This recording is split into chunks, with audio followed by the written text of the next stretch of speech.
اب خبریں تفصیل کے ساتھ۔ اسرائیل 73 اور بھارت 27 فروری کا سبق نہ بھولے۔ پہلے صرف چائے پلائی گئی تھی، اب اشتعال انگیزی کی گئی تو مکمل ناشتہ کرایا جائے گا۔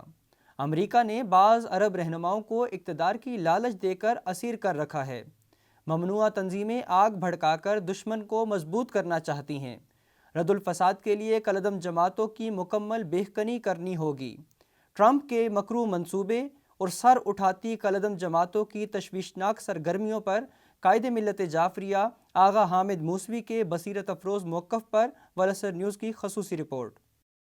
سپریم شیعہ علماء بورڈ کے سرپرست اعلیٰ قائد ملت جعفریہ آغا سید حامد علی شاہ موسوی نے خبردار کیا ہے کہ عرب دنیا نے اگر ٹرمپ منصوبے کو اتحاد و یکجہتی سے مسترد نہ کیا تو شیطانی تکون کا اگلا نشانہ کعبۃ اللہ اور مسجد نبوی ہوں گے۔ امریکہ اور اس کے پٹھوؤں نے بعض عرب رہنماؤں کو پیسے، تجارت اور اقتدار کی حفاظت کا لالچ دے کر اسیر کر رکھا ہے، جو لمحہ فکریہ ہے۔ پاکستان حکومت بھی ٹرمپ کی جانب سے کشمیر پر ثالثی کی متواتر پیشکشوں پر ہوشیار رہے۔ امریکہ نے اوسلو معاہدے کا جو کھیل ثالثی کی آڑ میں مشرق وسطیٰ میں کھیلا، وہی جنوبی ایشیا میں کھیل کر تحریک آزادی کشمیر کو بے دست و پا کرنا چاہتا ہے۔ اسرائیل کو 1973 کی عرب اسرائیل جنگ اور بھارت کو 27 فروری 2019 کے پاکستانی فوج کے دیے ہوئے اسباق نہیں بھولنے چاہیے۔ پہلے بھارتی ہوا بازوں کو صرف چائے پلائی گئی تھی، اب اشتعال انگیزی کی گئی تو مکمل ناشتہ کرایا جائے گا۔ ان خیالات کا اظہار انہوں نے تحریک نفاذ فقہ جعفریہ کے حمایدین سے خطاب کرتے ہوئے کیا۔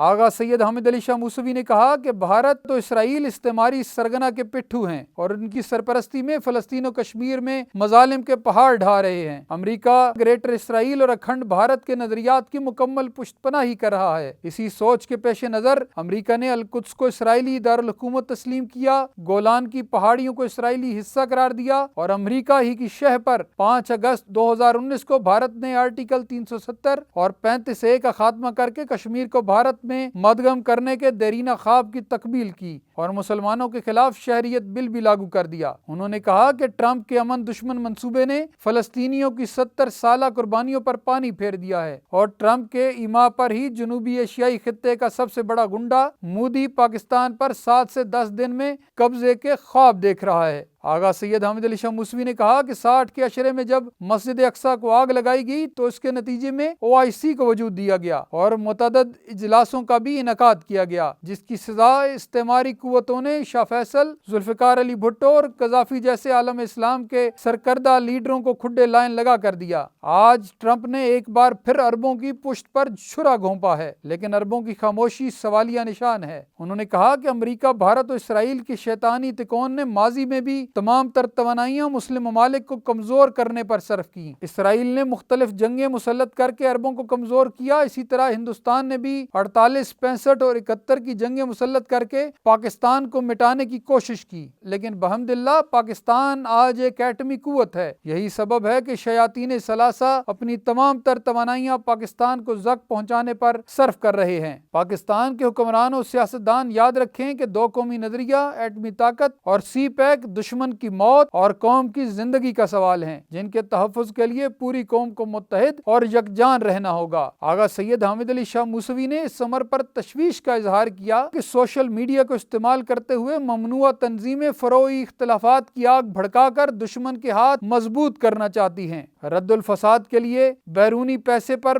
پلنے والی کالعدم جماعتوں کی مکمل بخونی کرنا ہوگی۔ انہوں نے واضح کیا کہ عالم اسلام یاد رکھے، صرف اتحاد سے دشمنوں کو ناکوں چنے چبوائے جا سکتے ہیں۔ عالم اسلام OIC کے منشور پر عمل کرتے ہوئے اتحاد و یکجہتی کے ہتھیار اور وار سے صہیونی و استعماری شیطانی تکون کے ہتھ کنڈوں کو بیکار کر سکتا ہے۔